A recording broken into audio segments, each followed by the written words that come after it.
Tiffins enjoy చేయాలనుకుంటున్నారా?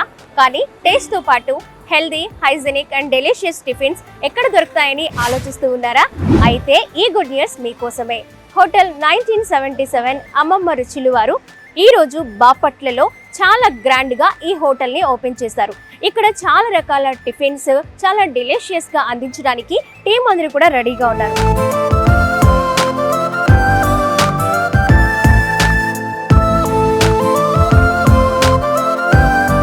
Hotel 1977 అమ్మమ్మ రుచులు ఫ్రాంచైజీ తీసుకోవడం చాలా సింపుల్ అండి. కింద స్క్రోల్ అవుతున్న నంబర్స్కి కాల్ చేయండి, మీ కలని నిజం చేసుకోండి. వన్స్ ఒక్కసారి మనం ఫ్రాంచైజీ తీసుకున్న తర్వాత ఇక్కడ ఉన్న సెటప్ అంతా వాళ్ళే ప్రొవైడ్ చేస్తూ ఉంటారు. లోపల ఉన్న కిచెన్ సెటప్తో పాటు మిషనరీతో పాటు అన్నీ కూడా వాళ్ళే ప్రొవైడ్ చేసి స్టార్టింగ్ నుంచి మీ బిజినెస్కి కావాల్సిన అన్ని ఇన్పుట్స్ ఇస్తూ మిమ్మల్ని ఎంకరేజ్ చేస్తూ ఉంటారనమాట. సో సింపుల్గా మనం ఒక్కసారి ఫ్రాంచైజీ తీసుకుంటే సక్సెస్ఫుల్గా బిజినెస్ అనేది కంటిన్యూ అవుతూ ఉంటుంది.